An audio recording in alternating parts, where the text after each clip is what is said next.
So, good afternoon, everyone. Welcome to this Scrutiny Management Committee public hearing session with the Committee for the Policy and Resources Committee. This hearing is being live streamed. I'm Deputy Yvonne Burford, and with me on the panel today are Deputy Simon Fairclough, Deputy Adrian Gabriel, Deputy Gavin St Pierre, as well as the Scrutiny Principal Officer, Mr Mark Huntingdon. The hearing will concentrate on the first annual refresh of the Government Work Plan. This is the plan that details the work this Assembly will do this term over and above the normal business-as-usual work of government. The GWP document can be found on the State's website, and there's a link to it on the Scrutiny Guernsey Twitter account. The plan will be debated by the Assembly in the State's meeting commencing on Tuesday, the 28th of June. The panel of the Scrutiny Management Committee is grateful to those members of P&R and its officers who have given up their valuable time this afternoon to answer questions ahead of the State's debate so that matters can be explored and the community can be better informed. There's a significant number of work streams and information in this update, and in a 2-hour hearing, we can only hope to address a small part, so the panel has tried to concentrate on issues of wider public interest and where significant sums of public money are involved. Following this session, the Scrutiny Management Committee will decide if any further review activity relating to today's session will be undertaken, and a transcript of the hearing will be available on the Scrutiny website in due course. We will have a short break at around about 3 p.m. and expect to finish the hearing by approximately 4 p.m. So if everybody would kindly ensure that mobile phones are set to silent, I will now turn to our witnesses today. Would you please introduce yourself, starting with Mr Wakelin? Thank you. Hi, thank you. Steve Wakelin. I'm a civil servant. I'm the Chief Strategy and Policy Officer in the States of Guernsey.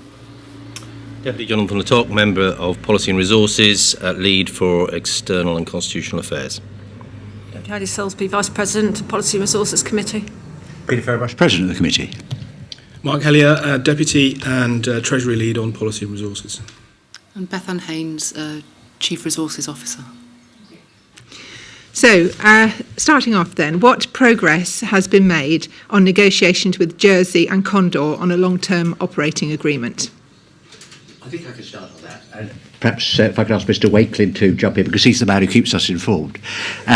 Jersey's got into a bit of a purdah at the moment, as you can imagine, because they've got an election in June, and then they'll elect their Chief Minister, I think, about the 5th of July.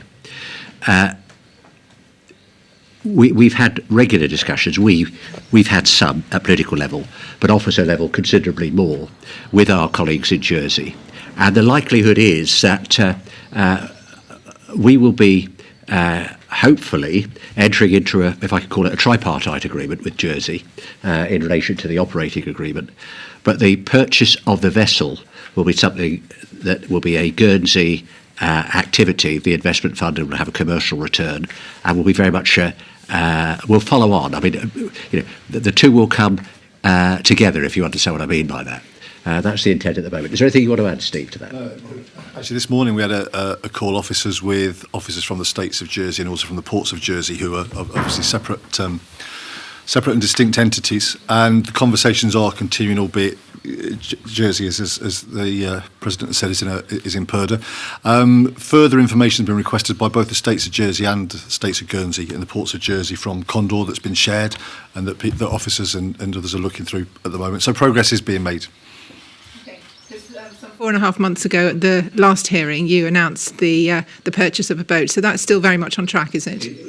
It's taken longer than I thought, because I actually said by the end of January, if the panel will recall. Indeed. That was undue optimism on my part, but it is still on track. And again, perhaps without breaking any commercial problems or concerns, if I could ask Steve to just, again, say where we are with that. I think my understanding is that the conversation between the investors in the vessel, the potential investors in the vessel and Condor, are in a good place, and the ball, I suspect, is in both of their courts rather than the States.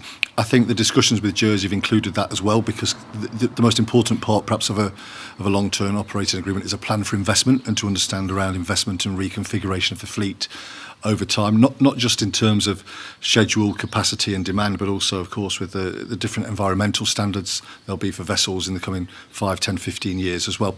So there's a number of different matters that are kind of being pulled into place at the same time.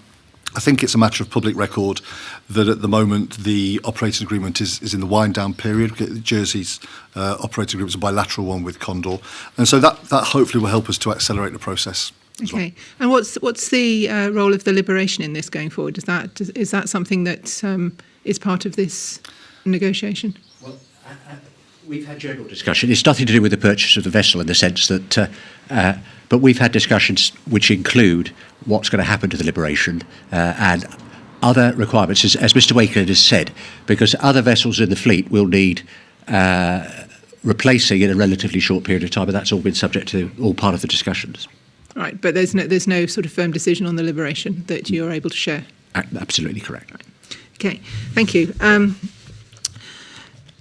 Deputy Fairbrush, in the last P&R update, you talked about the significant shortfall in the staff resource available to implement this plan, and the SMC has also had similar confirmation from other committees in their hearings.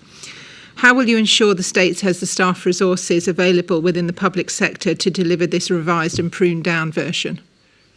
It's going to be difficult. There's no simple answer.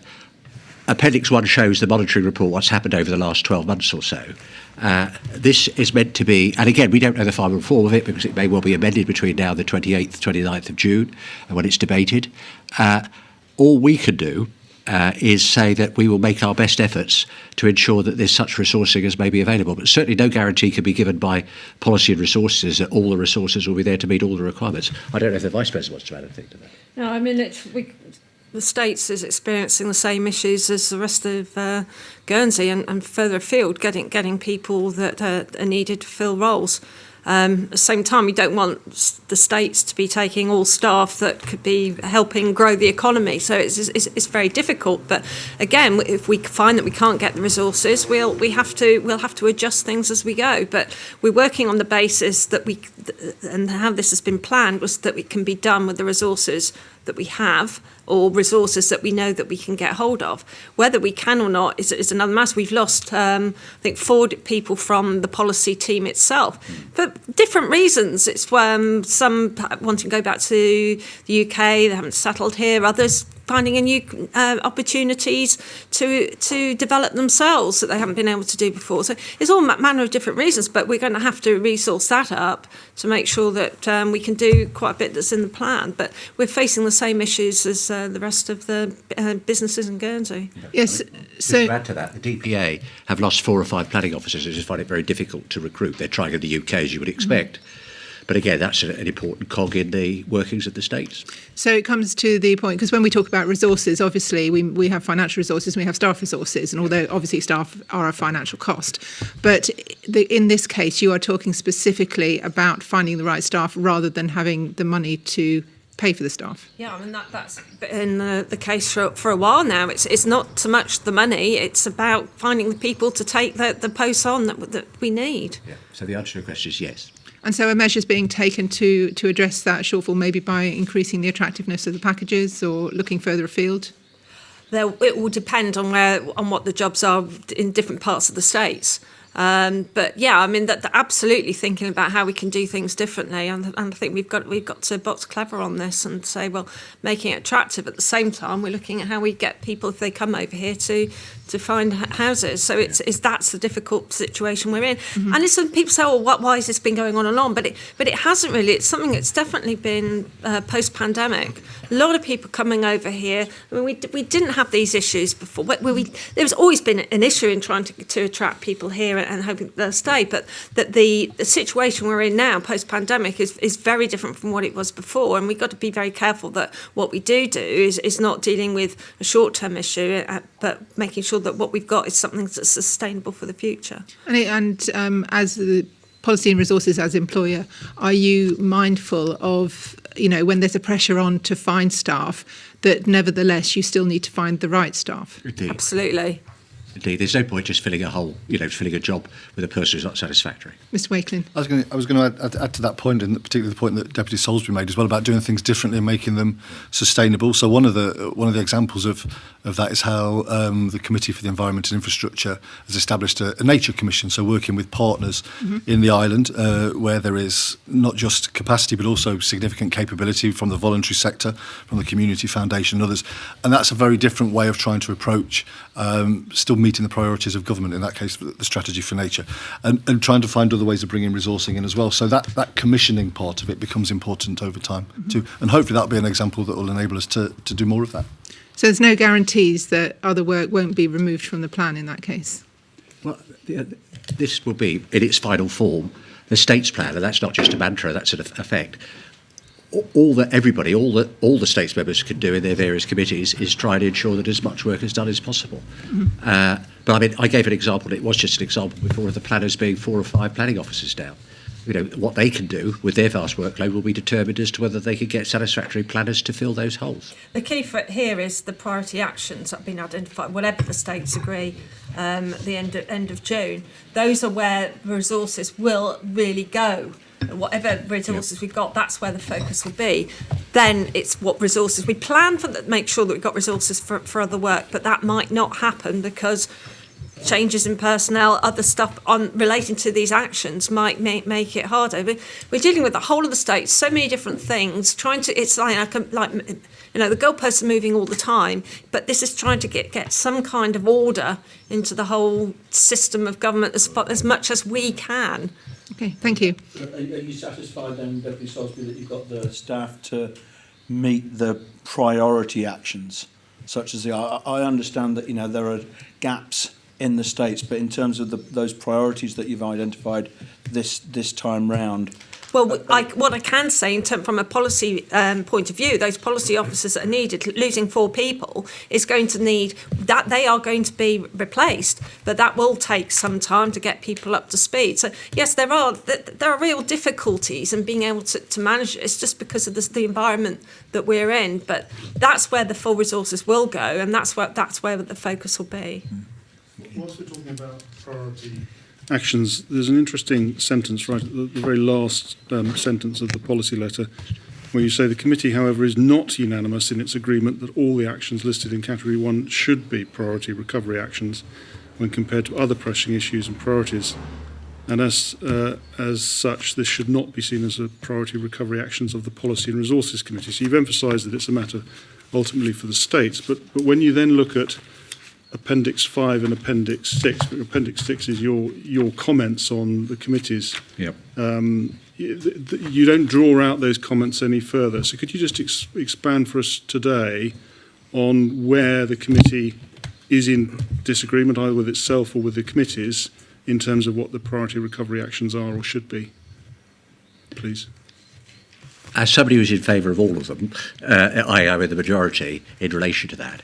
But I think those that are in the minority will take a view that's the passage that you've just cited towards the end of the policy letter. I think they can speak for themselves, but what they're concerned about is that critical issues such as housing and financial issues are the key issues, because we've mentioned that housing, their problem to get people in work to work for the states or anybody else at the moment is because of difficulties with buying or renting a house at a reasonable price.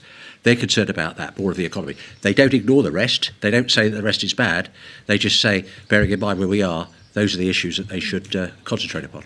The state should concentrate upon. So who is in the minority? Who wants to speak to that point then? Or are all of you present here in a group? I support them. For me, I mean, yes, if it was me individually, would these been the same actions? But they might not be. But I agree, I'm happy with these actions because they reflect the broad breadth of government, making sure that we are covering things off that we need to do. And we work in the consensus system of government. I was happy for this because it came out of all the work that the officers had done, working with the committees, bringing out their the key aspects of the key areas that committees believe need to be focused on, and where there were cross-committee views that they agreed with, that they thought, well, that is what we need to develop on. So that's how it evolved. It wasn't that the 10 here weren't things that, as a committee, we had discussions on and said, oh, this, that, and the other. It really did come up from a committee level, and I think for me, it's a good broad balance of things. But it's up to the states. They can, as we thought, it's up to the states to decide. It is their plan after all. It's not P&R. So whether we agree or disagree is probably not so relevant as the fact that we have to get the states to actually agree something. I mean, I agree with Deputy Salisbury's comments. What our individual views are will be a matter for the debate on the 28th of June. But ultimately, they're just views from, of 38, 39 people, however many people were there on that day. Just for the record, I supported the majority view here, but I do understand, having seen several iterations of government business plans of various sorts, that we have always been over-ambitious. I think this is the best of the lot that I've seen. And of course, timing-wise, and for some of the reasons we've just discussed previously, we're unlikely to be able to achieve all that we've got here. So I can understand those who say we should narrow it down even more. But there's, in my mind, a debate as to how much time we spend horizon scanning for what is reasonable and what isn't. I think it's reasonable that we should aim for this, recognising that we probably won't achieve, certainly in the time frame concerned, all the things that we expect to achieve.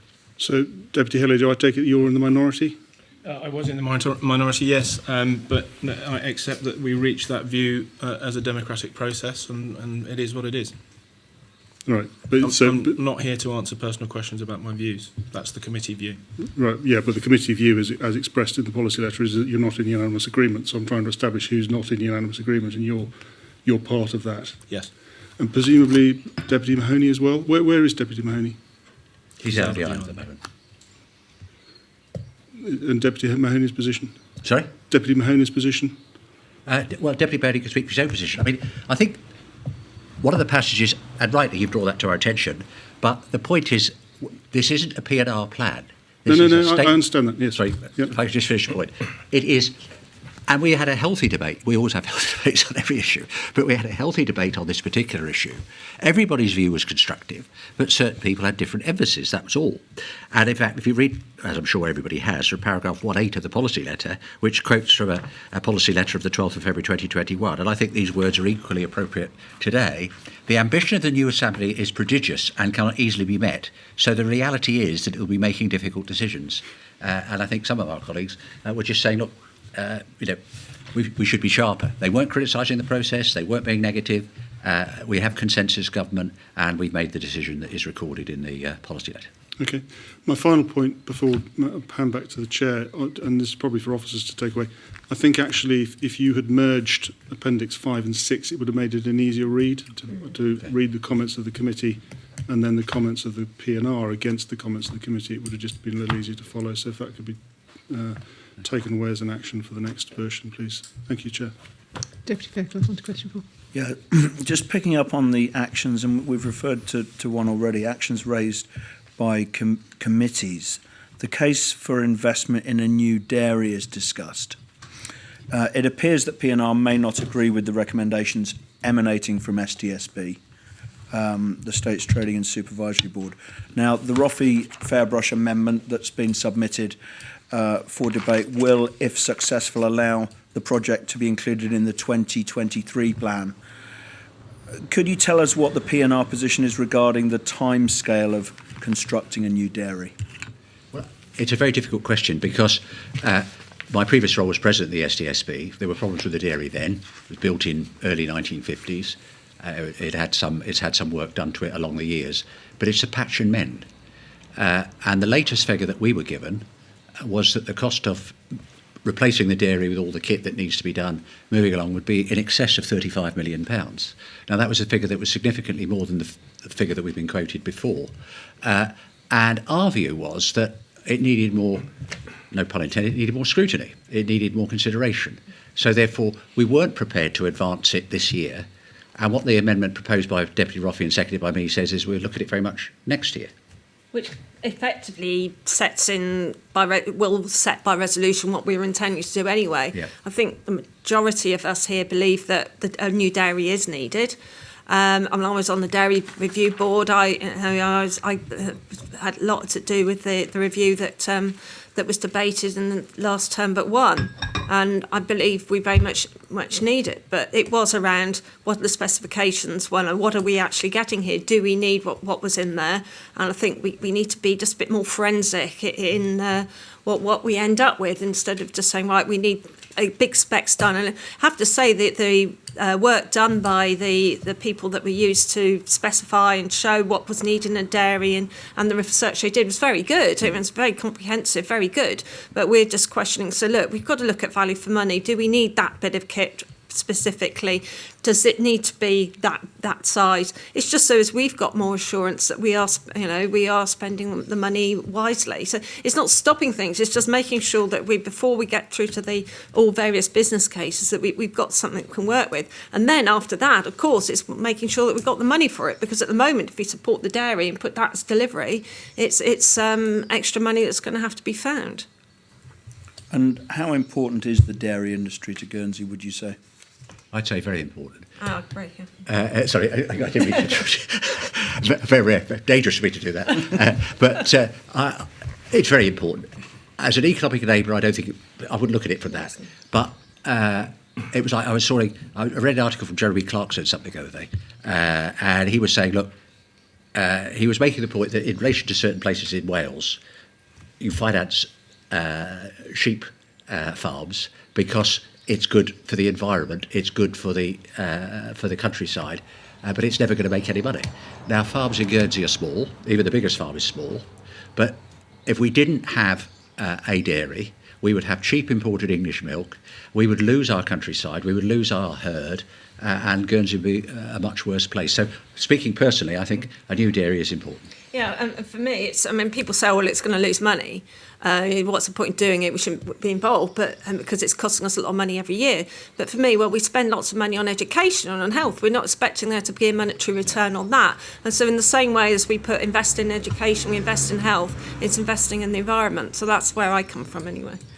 And just again, I was certainly not in favour of the plans as they currently stand, partly because I think there's been very little creativity in looking at how the money is spent in terms of investment for the future and incentives for dairy farming. I agree with all the points that have been made, but I think there's been largely from SDSB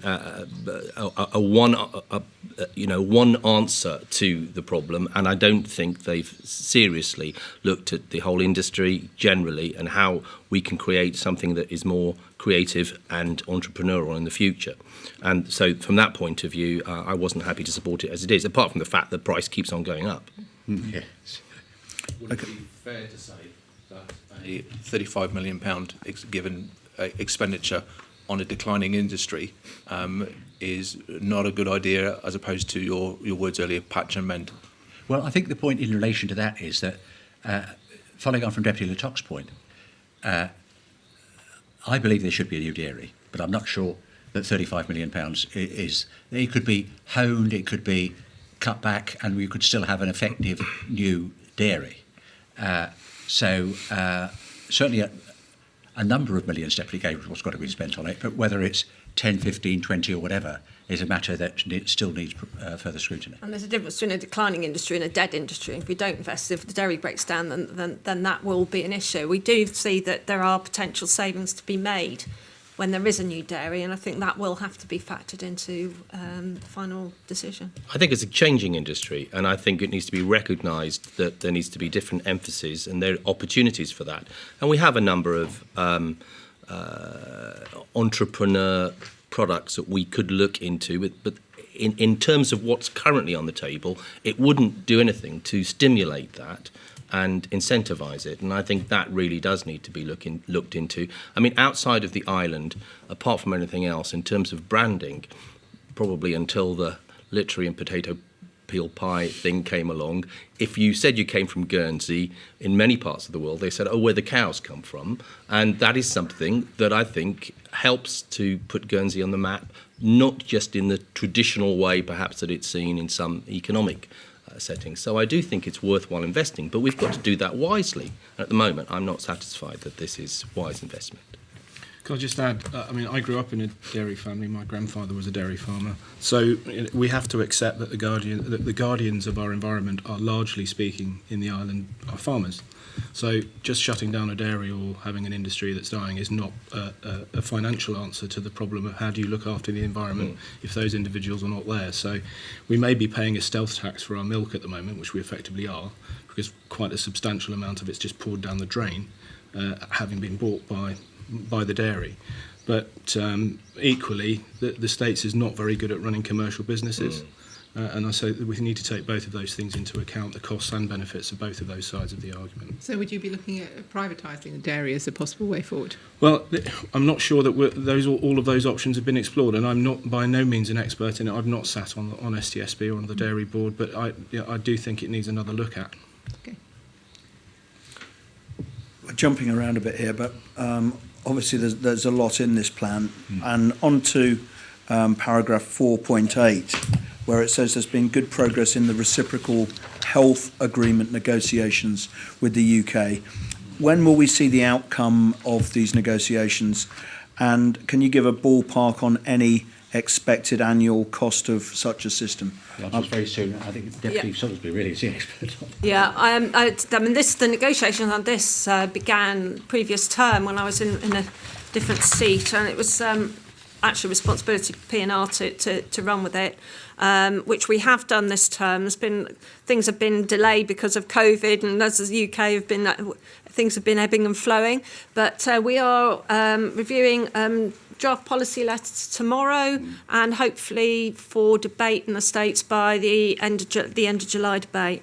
Because it's got to be an urgent matter, because the policy letter, the covering paper with the policy letter, we're seeing health and social care tomorrow. There's a timetable from the UK of mid-September, I think. Yes. So therefore, the states will have to make a decision by July, otherwise we'll miss the boat for years. It won't just be putting it back for a few months, it will be years. This is an opportunity that and I regard it as an opportunity that we'll need to grasp very quickly. I think and in terms of costs, I think it was around 300,000. I think was the annual cost that would effectively cost us, which is it's lost revenue as opposed to putting money out, because it will be a knock-for-knock arrangement, which we were expecting. But this is the UK now, after post-Brexit, wanting to find arrangements that they have to do with the EU and elsewhere. It's been a good time for us to take advantage of that. Is that why there's such a narrow window right now? Because this is something that has taken some time, isn't it? Yeah, it has. And of course, again, at one time the UK government were just saying no. They said no, yes. That's right. I mean, Sorry, John. But I was thinking I've been involved in talking to and trying to get lobbying in the UK probably for 10 years on this issue. And it was just, knocking at a closed door that was never going to open. It's one of the benefits of Brexit, from our point of view, that door has opened, but we need to make sure that we can make use of it while it's still open, because it will be very short-lived, I think. Thank you. Continuing on the theme of health and social care, last week the President of Health and Social Care, Deputy Brouard, advised the Assembly of significant number of people waiting for treatment and the very long waiting times for operations and investigations too at the hospital. Has HSC approached P&R for additional funds to tackle this problem? Yes, they have. We've agreed for a process by which they can plan the reduction of the waiting list. I mean, I know how difficult it is, and certainly in the current climate where the UK is in even a worse position, and so finding the resources to do it is going to be difficult. The ability to move people off into the UK and have operations will be difficult, but we have agreed that it's something that needs to be done. Well, how does that tie in with the 900,000 reduction in the wait list initiative, which is identified in the funding and investment plan? That is it. So it's a reduction in. Net reductions. In last year's plan, the overall amount expected to be required for the initiative was higher than it is now, so it's reduced. Sorry, but in response to the first question, that was P&R have been approached for additional funding, but now you're telling us it's a night. No, the funding has. So there was funding included in the funding and investment plan last year and through the budget, but P&R has been approached in order to release that funding to HSC. So that's been done recently. But overall, they're expecting that the overall amount will reduce by about 900,000 from previous estimates. Right. Okay, thank you. The policy letter, as referenced earlier, has got a helpful section on key actions raised by the committees in Annex 5. In the section on Employment and Social Security, ESS, the committee highlights the undercapacity in the care home sector and outlines the knock-on effects on health and social care in terms of using beds that could otherwise be used for those needing hospital procedures. It's stated that neither committee can resource this issue, HSC and ESS, so what are policy and resources doing to assist in resolving these matters? There is an outstanding resolution in terms of long-term care, and that is something that we are addressing now, but it's a difficult situation. Last term, ESS put forward an option in terms of equity release, I think up to 35,000. That state bottled it. It was sold as something that it wasn't, which has put us in the pickle we're in now and needs to be addressed. That is part of the issue, but it's also about moving the care home sector into a place where they will invest into care homes, and that is the issue we have. Whether we can attract UK providers, I think that is something that has been investigated. It is one thing. It's whether we can support the care homes into the existing care homes into investing. But it's something very much on the radar because it's constantly an issue. I think the worst thing, and I said this before, we ever did was closing the King Edward Hospital and expecting the market, the private sector, to suck all that up, and they haven't done. And so we're paying the price for that now. And part of their problem as well is that they can't get staff. They can't get staff. I mean, there are certain the private homes that are as full as they can be, but they could get extra people. Not enough extra people, by the way, but they could get some more, but they just haven't got the staff to be able to look after those people. Just in Deputy Salisbury, picking up that question of the last state's bottling. It wasn't the last state, it was the states before that. Bottling the decision, as you put, for the, yes. long-term care, Yeah. but using your phrase. There doesn't appear to be, in anywhere that I can find in this document, any appetite to revisit that decision, either from the Committee for Employment and Social Security or P&R, as far as I can tell. Is that right? It's not one of the top 10 actions, but I think within there, I think with some of the actions relating to it, I think it is there somewhere, but it's not one of the top 10 priority actions. But you think there'd be value in doing that? Because I think you're right that the way it was reported on, if not sold otherwise, it was misconstrued as to what it was. Mm. Yeah, well, I'd say that personally. I mean, this is something. Yes. We would have a different view. All right, okay. I don't think it was misconstrued at all, in my view. I appreciate and respect the views of others. Yeah, no. I don't want to get into a debate on that particular issue today. But, okay. Well, yeah. the problem, I think, really, the problem was it came to the States far too late. Yes. That was the issue. Okay. And it was like within weeks of us breaking up from the States. But the problem, if I can just add to it, isn't just with, in terms of the hospital bed release, is in community care as well, and in getting staffing there, because it isn't that we just need more nursing homes. Sure, we do, absolutely, but we need better and a more effective community care. And at the moment, as has been mentioned, it's very difficult to recruit nurses, even if the pay was higher. It's not certain at all. It's not the answer to doing it. Everywhere has got difficulties in recruitment. Yes, because part of the whole scenario coming out of the SLAWS policy letter was around increasing that community care, but so there's less demand pushed into the care homes. But if you can't get the staff to do that, those are the places where we have difficulty. Yeah, just on the potential transfer of housing stock, to the GHA. Do we have an estimate of the value of that stock at this stage? Yeah. I've heard various numbers, but we've seen no papers. Right, and given that you've identified that there'll be a 12 million net negative impact on general revenue, which isn't reflected in the overall funding gap, for the long-term funding gap for the states, what's the driver for this, and what would be the benefits that could be realised for the states? Let me say again my view. It would be more efficiently run, with no disrespect to those that already run it, but the GHA has proven itself to be first rate at the job that it does, and there would be the £12 million reduction, net reduction, overall income about 20 million, so 12 million reduction, but there would be a figure of X. Now, whatever that X is, that figure would then be available to the states. Again, my own view is, because that would be a matter for the states and it hasn't been debated yet, that would be ring-fenced for housing, for various housing schemes. But it's not something we've actually, No. we haven't had any paper on it yet at all, so we'll...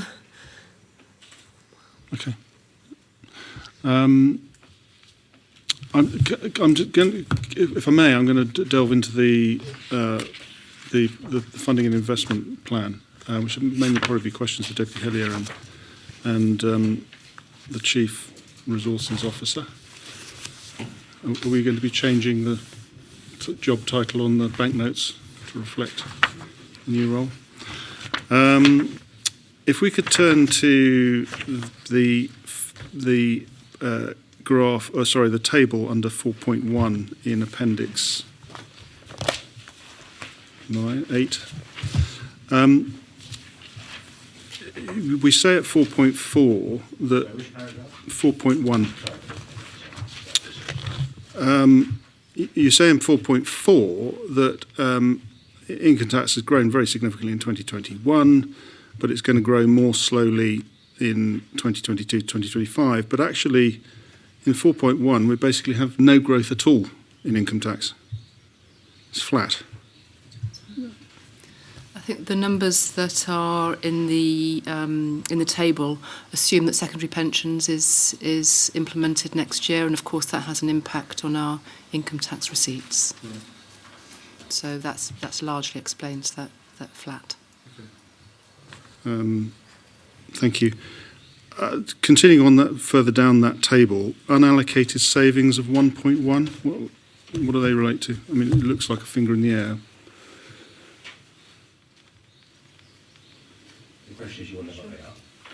The savings that are there are basically savings that have previously been approved by the states as to include within the framework, but they haven't been finalised yet in terms of how they're going to be delivered.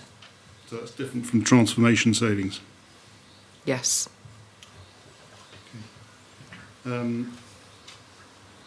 Capital income is really is insignificant. So that would imply that there's no expectation of any sale of any state's properties. And given what we've heard before about the ambition to release states' properties from states' use, that surprises me. So could you just talk us through what the expectations are around that capital income and why it is so low? Yeah, I think what we've tried to bake into the numbers is those properties which we know are in the pipeline and which are likely to be sold. Obviously, we have more certainty for 2022, but a little for future years. We haven't baked in yet any of the any buildings which are still occupied and which may be sold in the future. So there is some upside in there potentially.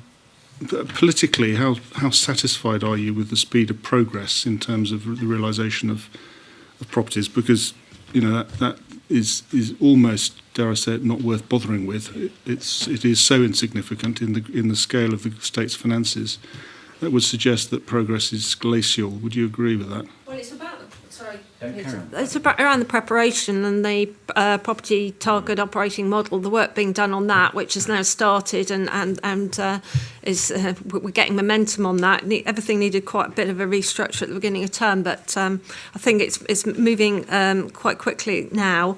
And I think that will result in release of properties that can then be either sold or repurposed in some way. So that's why it's very little at the moment, I believe. I mean, yeah, I don't think it's big. say more. It's not going to be big bucks anyway. When you look at the properties that have been sold, they've been sold for the best commercial value at the time. But there isn't, when you put aside the social housing, which is a big figure, whatever that figure is, the rest of it is a few million here and a few 100,000 there. All very important, but it isn't going to suddenly turn that figure into 20 million, unless I'm mistaken, Treasurer. Is that right? That's right. Okay. Sorry, carrying on down the table. We've got under the GWP revenue impact, we've got a line that reads recovery brackets ongoing. This, that's the total for the period 2022-25 is 19.3 million, which is up from 14 million last year. So it's 5.3 million growth. Could you just again talk us through that increase in recovery expenditure?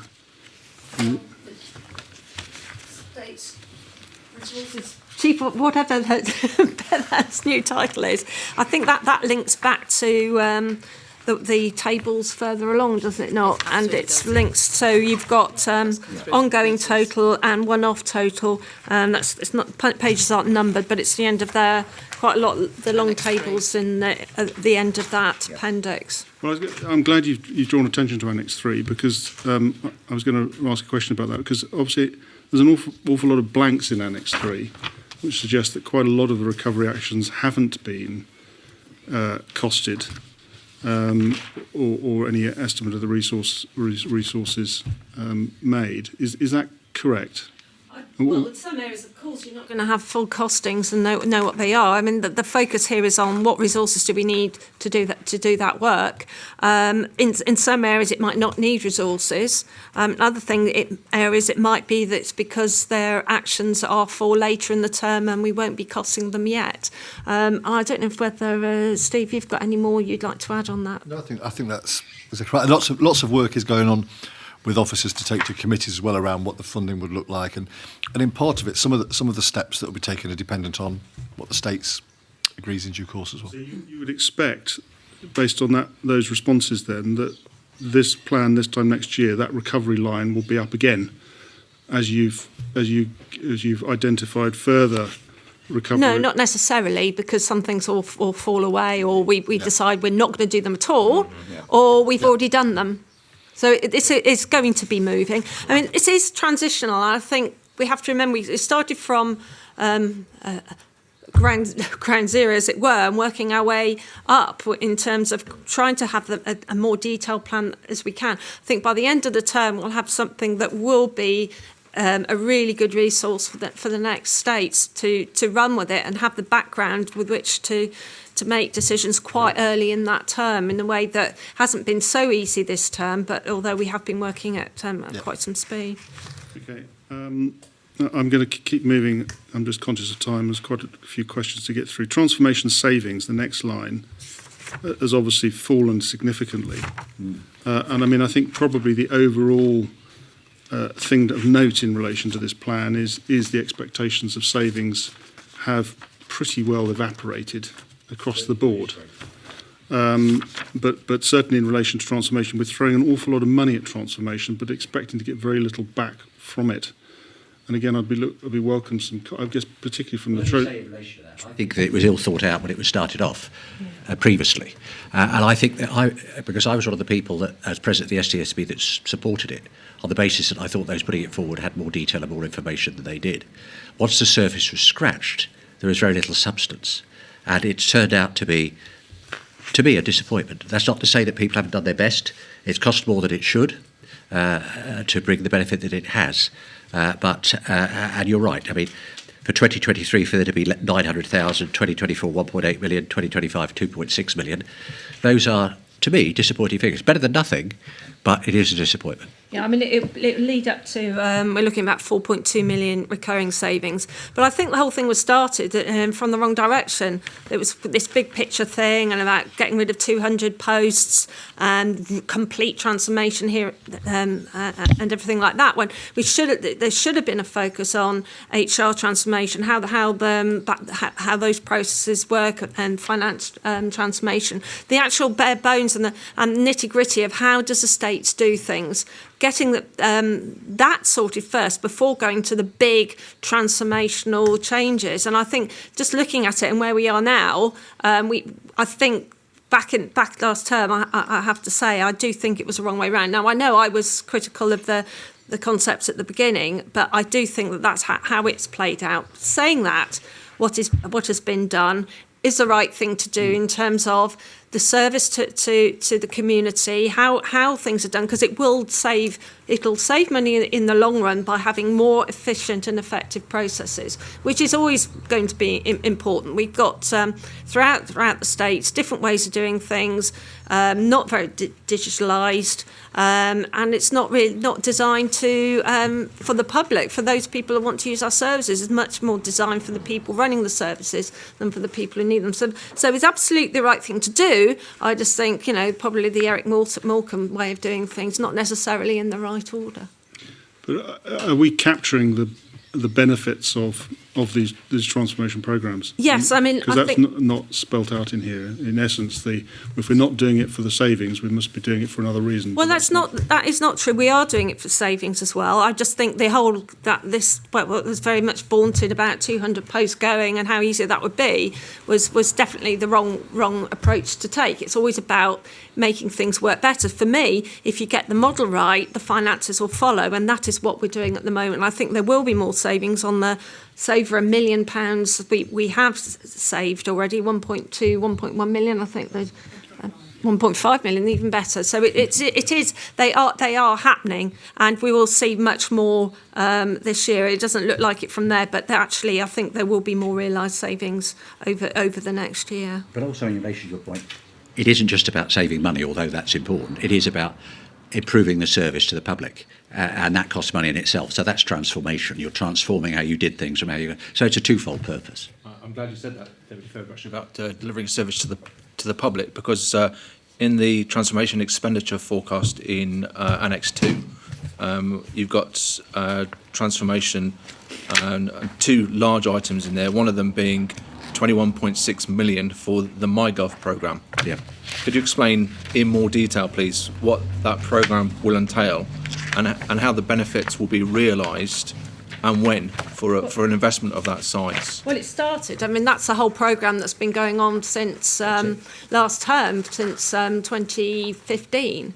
So that's a programme that the full cost in there. So 60 million was already approved by the previous states. And that's what that is about. The MyGov is the change in the customer hub. So we share services across the states, much more joined up. People they contact the hub, only have to contact one point. And that the start of that is being phased in. That will start 2 weeks' time. And there'll be a much more public communications going out to explain what that means and what people need to do. We've had a lot of work behind the scenes on that. Last time we had our briefing, we were in the middle of the job evaluation process, and there was little more we could say. And that's been done. Jobs have been placed, and Edward T. Wheaton House is going to be used for the first move of the people from the driver and licensing area from Buller Avenue. So that is happening. The other part of MyGov is a property transformation, and we've spoken about that. And that is in the process of happening right this moment, where we bring together property service support across the states and into one service hub. And that there will be one contact for people for that as well. So it's about making services more effective, more efficient, and future-proofing it in a way that if we don't do that, we will need more and more people to support different areas of the state. So it will, in terms of costs we will not have to to have, it's a benefit from that as well. I think also in relation to that, you're exactly right to highlight 21.5 million. That wasn't the figure that was originally quoted. The figure was less than that, 16.7 or 16, I think 16.7. It's grown like Topsy. And again, without any undue criticism of anybody, it wasn't as well thought out initially as it should have been. The 60 million is for where we are at the moment. We'll need more resource for the next bit, which is talking about the HR transformation, finance transformation and enabling services. It sounds as if you're adapting or being tempted to adapt a number of things that you've inherited as a committee from the previous term, particularly from what you're saying, Deputy Furbush. Have you ever been tempted to press the reset button completely and say, we need to go about doing this a different way? I think we've done that in certain things. With the MyGov project, it had already got such impetus. Of course, we're looking at it. You don't just go ahead, you just don't walk on the straight path to Rome if you realise that you've got to diverge a bit. What we've done is, in relation to that, is carry on with it, but be very conscious of where we're trying to go. But it's a bit like trying to stop a train going 100 miles an hour. It's taken some attenuation. I think Heidi was going to say something. I mean, last summer was when we decided whether we would press the button for the extra 7.8 from the 60 million that had been approved by the states in the previous term. And that's where we put things on hold for quite a bit to ascertain where what the actual position was, because we weren't getting a single version of the truth. Now we're more confident. The current, the interim chief executive has been doing a lot of work to make sure we have more confidence in that process, and we have now. We've brought in Director of Operations from Employment, Social Security and Education. I think he's got 2 roles. Who's really added, he's got a lot of expertise in that transformation field, and he's given us much more assurance as well. So it's more joined up. I think when we inherited it was very much held very tightly amongst a small number of officers, but now it's about making sure that there's ownership across the board, the senior leadership team, that they're happy with it and that people know what's going on. I don't know, Steve, Bethan, you want to add any more to that?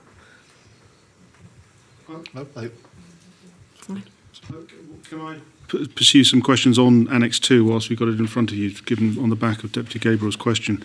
2 observations. You've got 3 tables on that page, A, B and C. It's interesting that table A and C, you've chosen to present the best case rather than the middle case. When you say Annex 2, you're not talking about Appendix 2. No, I'm talking about Annex 2 to the funding. The funding investment plan. Yeah. So I just make that as an observation. Everywhere else you use the middle case, but you've chosen to use the best case for those 2 tables. Could you just speak, and again, probably this is one for the Chief Resources Officer and the Treasury Lead, the Revenue Service, or the first table entitled RICE, Revenue Impact of Capital Expenditure. All of the items in there differ from the table that you presented last year. Could you just explain how that works in practice? Because all the things that were there last year would obviously have an ongoing revenue impact. So why do they not appear this time round? So if they've been dealt with, if they've been implemented, then the ongoing implication would be picked up as part of the baseline. Right. So it would no longer be these are new things that are still to come through. I'd just like to highlight the revenue service one, because I'm preempting a question there. So that is actually, as you'll be aware, the expectation is that following the implementation of the revenue service programme, our ongoing costs in relation to our systems will be less than it was previously. This is dual running cost for a period of time while we're building our new systems, and the old systems have not yet been switched off. Right. So that's what that is. It would, if you showed 2026, it will have fallen away. Okay. The next question I have is on again picking up on Deputy Gabriel's table in the middle, B, transformation expenditure. This of course is on top of revenue spending, isn't it? So transforming education has appeared this year when it wasn't there last year. So a total of 7.2 million over the period. There's an awful lot of extra funding going into education, both on the general revenue side, somebody's got the numbers to hand, and also on this capital side, on the transforming side. Just talk to us a little bit about that. Could I just pick up on a technical point to start with? So previously, as you'll know, the States hasn't particularly accounted for capital and capital assets in the way that one would normally do. And so sometimes transformation expenditure has been sort of meshed in with capital expenditure. We've separated that out. So that accounts for that line there, transforming education, which was previously included as part of the capital programme. But being as it is transformational in nature, we wouldn't be able to capitalise, as include it as an asset at the end of the work. We've now shown it more clearly as transformation expenditure. So is that 7.2? So 7.2 reduction on the capital side? Yes. Or actually has that number gone up overall? Well, capital has moved, obviously, as well. So other elements of capital have moved, but that 7.2 was previously in capital and has now been moved in here.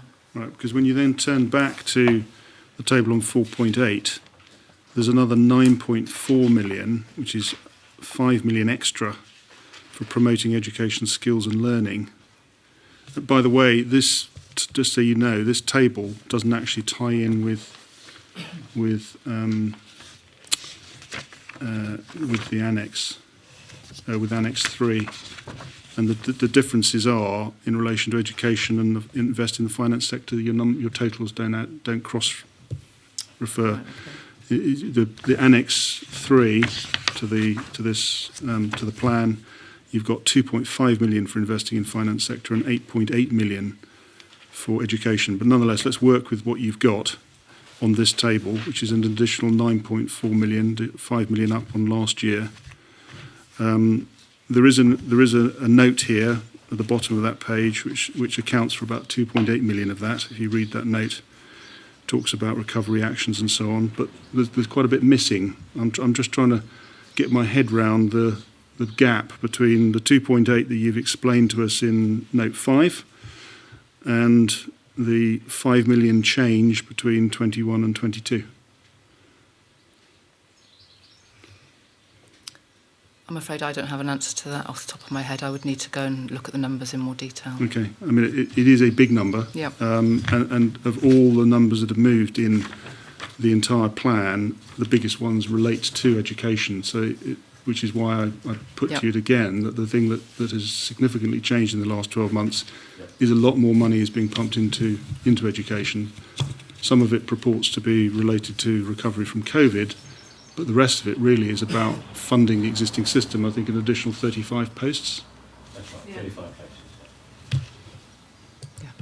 Yeah, I just wonder whether it is that 1.3 and then the 1.1 million recurring. Is that over 2 million? That's what I think it is. But we can go back and go. To the Scrutiny Management Committee with those details. That's fine. Thank you very much. Okay, are you done on that then, Deputy St-Pierre? Two final questions on the finance plan, and then I think I'm done.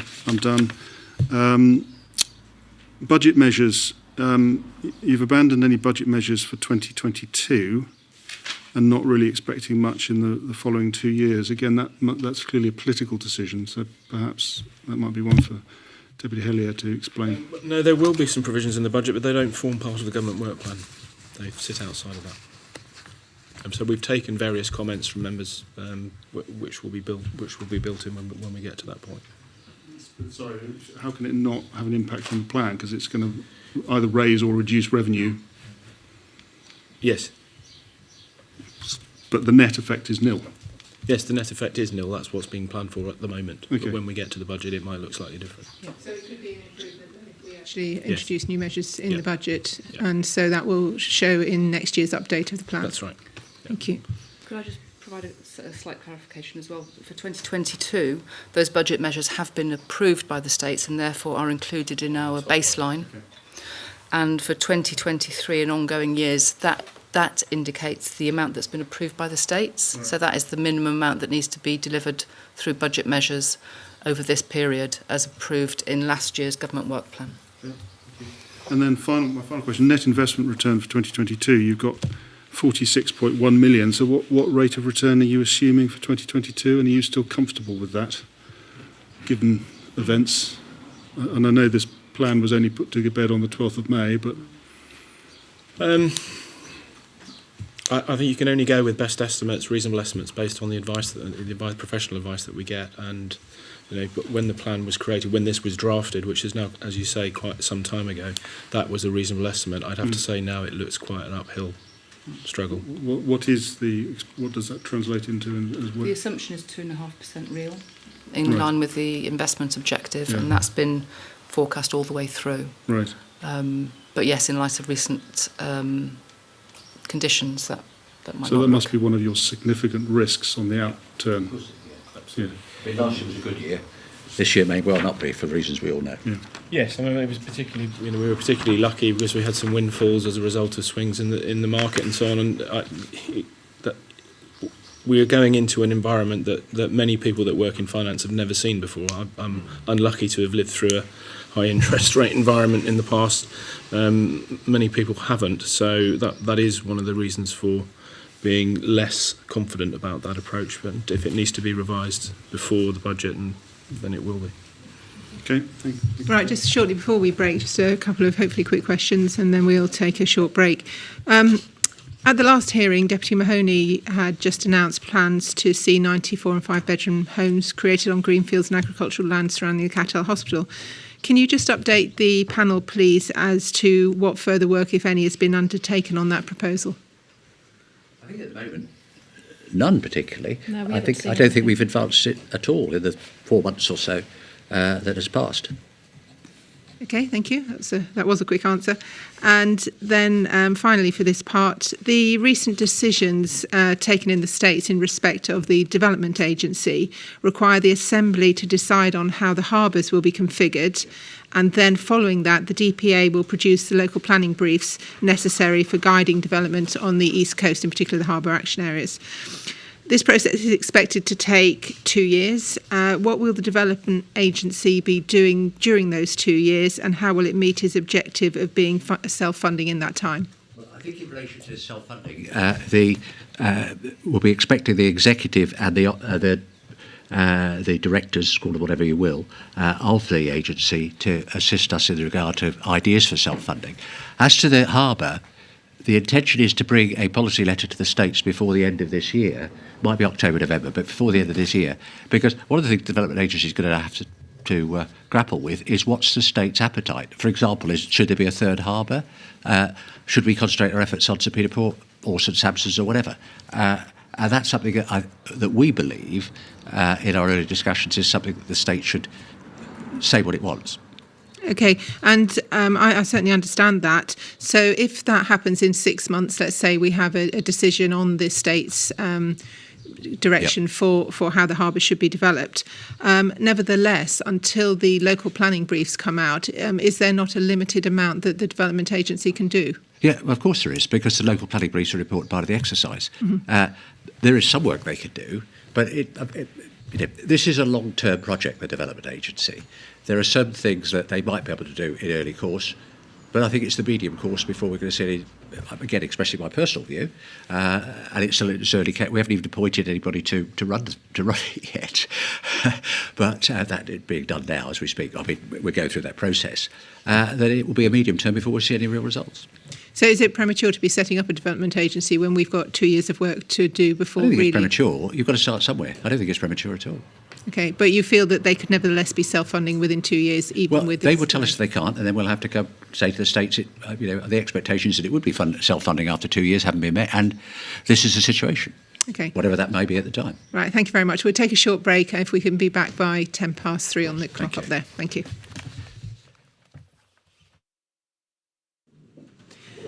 Okay, welcome back, everybody. Right, I shall hand over to Deputy Gabriel, who has the next questions. And referring back to priority 2 of the work plan, managing the effects of Brexit and meeting international standards is clearly identified in the update report, an area that requires substantial financial resources. We've got over £1 million per annum of revenue spend in Annex 2 again, and substantial input from a significant number of senior staff and relevant politicians. And in June 2018, a Channel Islands Political Oversight Board was established with a pledge to work together to share expertise and deliver high-quality services to islanders. In March 2019, a meeting was held to discuss working together on Brexit, amongst other things. So my question is, to what extent are we working together with Jersey on matters other than Brexit? Well, I wasn't expecting you to end up at that with that question, so I was all ready to think. Other than Brexit, well, in my experience of working with Jersey, I think there have been many ups and downs. I think actually in the area of external relations, external affairs, we work very closely together, irrespective of whether there's an agreement to do so or not. Our teams worked well together, our officials work well together. We have to, we're sort of thrown into that environment. Jersey's teams, I've discovered recently, they've got over 30 in external relations, whereas we have increased. When I started 10 years ago, we had 3, and we've got 7 or 8 now, but it's nothing like that. But we have to work together. Outside of that, though, it's been largely disappointing, and I think that's for all sorts of reasons. Some of them are political. Our terms are not aligned, so when we would need political engagement and political agreement to be able to work together outside of the obvious things like that. And it's been a great disappointment to me as a Channel Islander and a federalist in many ways to see that we can't do that, because it would certainly be areas where greater efficiencies would be available. I think, I was one of those that suggested 6 or 7 years ago that we should seek to have a Channel Island health authority, a joint health authority. Now, we had a shadow board put up. There was a lot of input put in from our end, Deputy Soulsby particularly. And then Jersey had initially a lot of keenness, but then they've got waylaid with their hospital plans, and there wasn't the motivation there to do more together. That's a huge shame, because it would benefit, I think, Channel Islanders of all islands if we had joint working there. But to be honest, in response to your question, not a lot, and we would have to, I think, create, first of all, terms that at least were aligned, the political terms, to be able to work effectively. Obviously, after Jersey's election at the end of next month, in a few weeks' time, in fact, we will no doubt meet and do what we've always done and see how the land lies and where we can work together. But then, in due course, we'll have ours, and we've got a very limited window to work together. And there might be a complete change in respect of where they would like to work or what they would like to do. So, from my point of view, it's quite disappointing. The reality is, despite having 3 years left of this term, which is a significant period in which joint working could be developed, the reality is this plan doesn't envisage any joint working. Doesn't mean there's nothing in there that says we're not. It doesn't say we will not talk to Jersey. No. I can absolutely say we put so much effort in the last term to try and find synergies with Jersey. I then chief officer spent an awful lot of time talking to and going to Jersey, and probably more to him going to Jersey than Jersey coming to Guernsey at a time. Jersey's in quite a bit of turmoil with they had their new chief executive who was storming, as it were, and really completely changing the landscape. There are lots of people in kind of interim roles, and you never knew who was going to be there at any one time, and that they have been I absolutely believe there are savings to be made in the health in the health front, in the environment sphere as well. But there are savings to be made, but it takes two to tango, and when the Jersey have been so focused on their hospital, I don't know if they've actually agreed to where they're going to build it yet. They might have done, but they still haven't gone through their whole process of actually agreeing and a spade in the ground. That's taken years and years and years. So that has been their focus.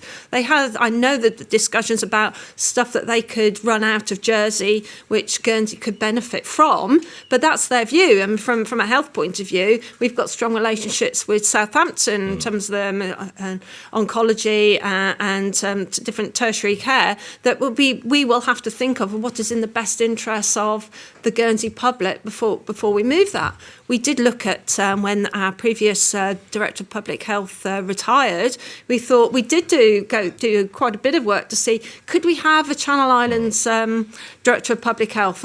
Quite a lot of discussions went on that, but then we felt that there wouldn't be any savings from the proposals that are put forward, and so we decided not to do that. I mean, as things have panned out, thank goodness we didn't. I mean, we've got an excellent Director of Public Health, so we have to think, we won't do it for the sake of doing it. It's making sure that it does make sense. I would be, and I have said publicly, I'm willing to meet with the new government of Jersey as soon as they're elected and say, come on now, let's try and do it. As I say, I've tried before. It's not for not wanting to do it. It's making sure that we've got both sides aligned and saying we need to do it, because I think we do, because we're forking out money doing the same things in both islands where we can make those savings despite...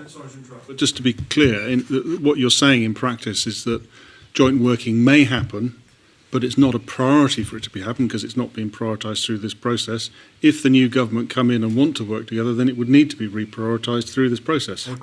Yes, but not necessarily. I think we need to look at it in a different way. He's nodding in agreement and you're disagreeing. Yeah, so it depends what it is. I don't think there is any disagreement in relation to that, because the intent would be, I will see a Deputy Salisbury will see a Deputy Top will see as representatives of the British Irish Council on the 7th, 8th. We will see the new Chief Minister, whoever he or she is.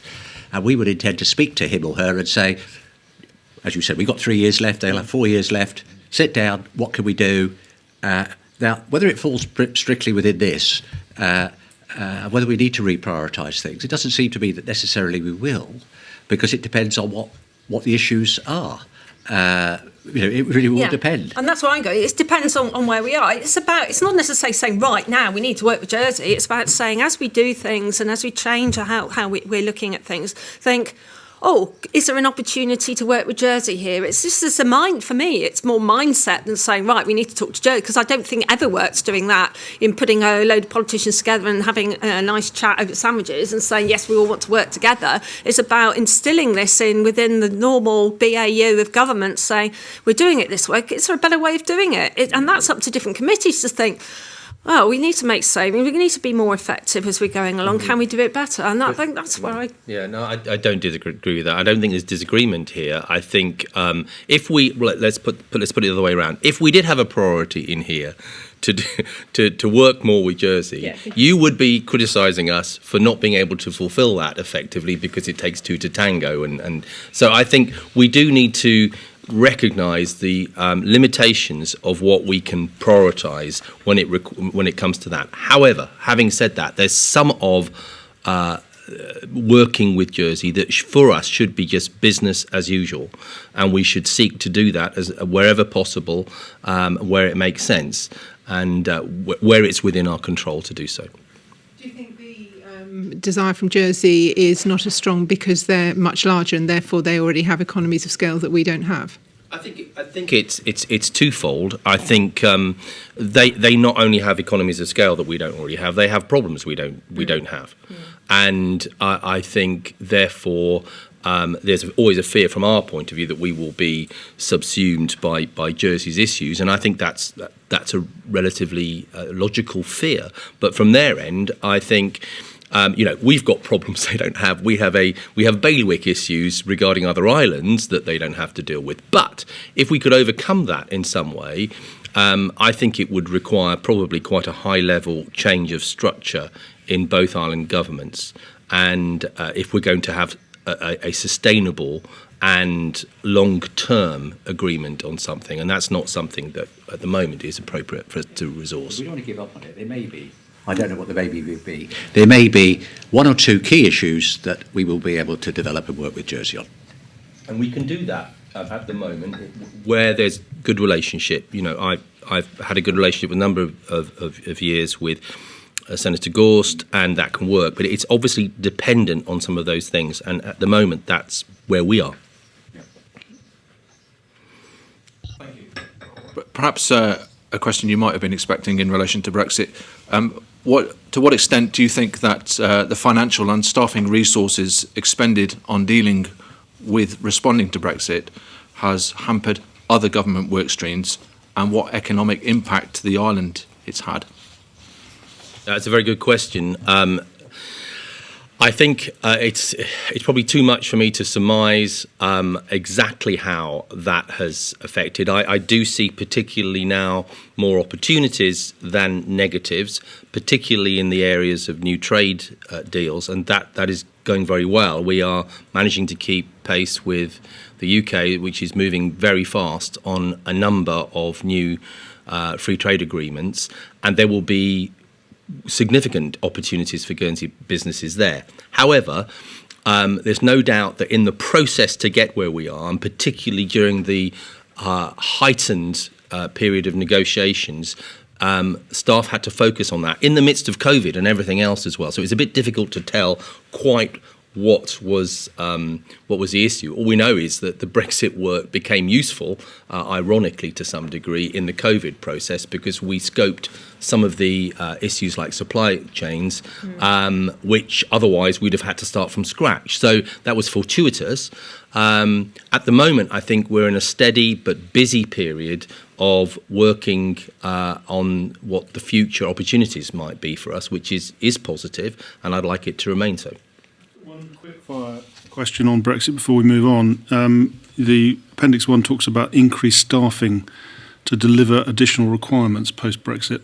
That's in connection with borders. Yeah. Can you quantify that? How many additional staff have been required? Well, it is difficult to quantify at the moment. I think these are Home Affairs staff and environmental issues, particularly related to the potential new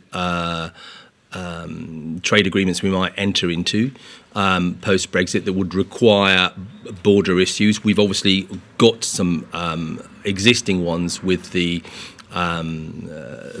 new agreement with the EU, but there may be more that's required on that, which is why there's a budget for that, and I can't particularly give you a number offhand, but that's inevitable. Where we'll need to be careful is where, in our economies of scale, having those sorts of controls particularly would have a negative effect, really, and they wouldn't be worth our while in investing in. And that's sometimes which is actually difficult to scope when we're trying to look at potential new opportunities. Before we move on, Deputy Hellier, before the mic was back on, mentioned the point about the Treasurer could deal with the... Oh, okay, fine. Okay. Deputy Fairbrush, during the hearing with your committee in January earlier this year, you stated the following: we'll come before the States sooner rather than later with a joined-up air and sea policy. Yep. It should come before the States during the course of this year, and then the States can debate and decide what they're going to do. When can we expect to see this policy letter? You're great. It's good of you to remind me of that. I don't think I can speculate on a date just yet because things have taken a bit longer. I don't know if you can add anything, Steve, before I carry on. I think that's right. There's an air policy framework that was appended to the Aurigny capitalisation policy letter that sets out the different roles of the different parts of the state, the different constituent parts of the states around that. There is an extant sea links policy, I think, that goes back to 2018, an economic development one. The idea was that the operator agreement will reflect that and the changes subsequently, given Brexit and COVID and other matters and changes in the economy and tourism and various other factors. And so the plan had always been that the Sea Links framework would be updated alongside the operating agreement work. It would reflect the decisions of the states around the future harbour infrastructure as well, and then pull all of that together. As some of those constituent pieces have probably been pulled together at a slightly different pace, a bit like Deputy Salisbury's pointed out earlier, I think it's probably safer, for the states and for the community to see a joined-up air and policy Sea Links framework when a lot of those constituent pieces are in place. Okay, so that is going to happen, is it? Because I was a little bit confused reading the document, because in the actions no longer required, it said determine air and Sea Links policy completed.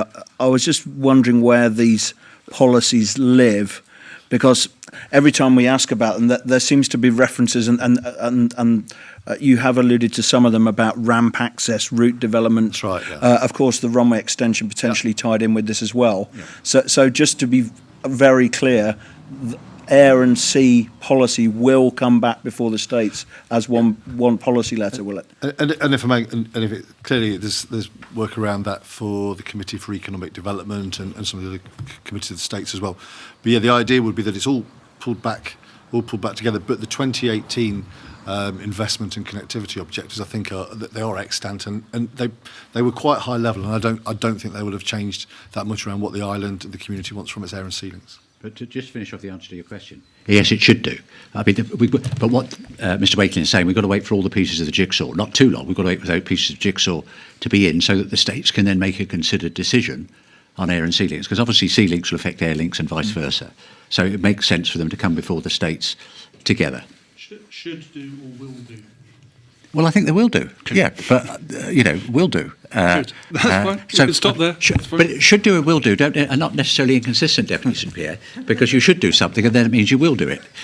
So it will come before the states. Should do also means you might not. Sorry? Should do also means you might not. But, No. So I'm happy But with it will do. come before the states, and then it'll be a matter for the states. As to precisely when, things sometimes take a bit longer in the states than we anticipate, but it certainly should come relatively soon, because hopefully we'll have the Condor situation sorted out from what the questions that were asked earlier relatively soon.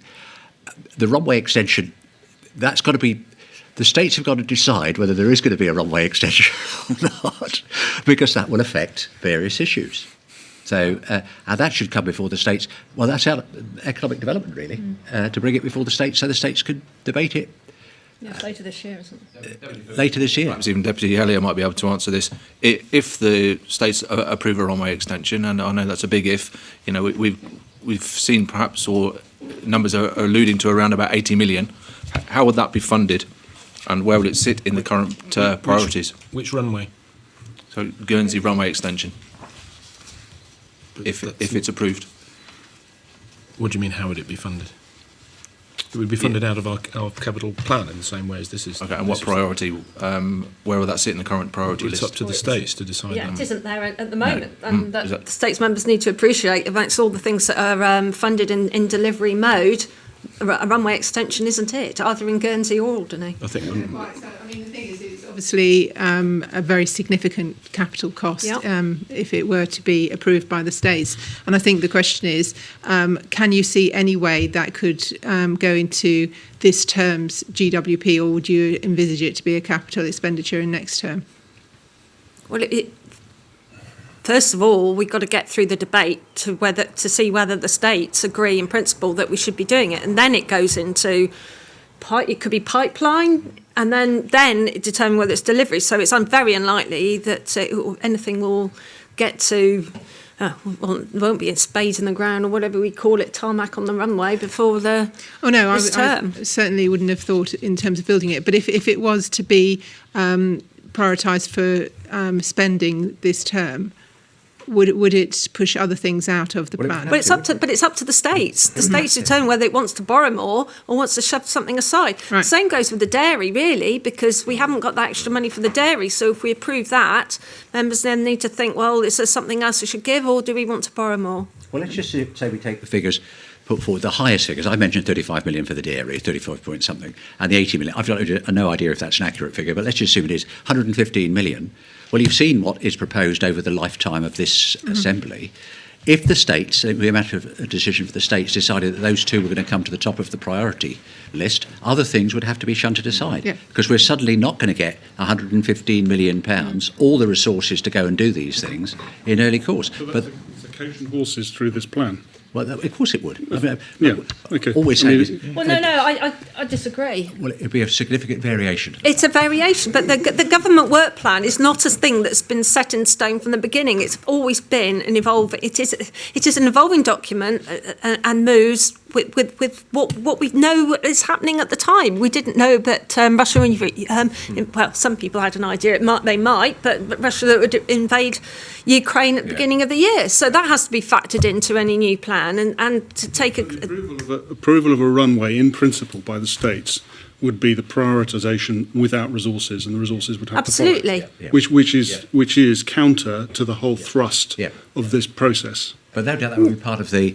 debate in relation to the runway, which we Well, have only had. because not necessarily, but it's because things change, and people say, "Well, now all of a sudden, some building might collapse. We need to rebuild it." Well, yes, that will change in the plan. So we've had the work. Runway extension has been a work that's been scoped, work that's been in the work plan since day one.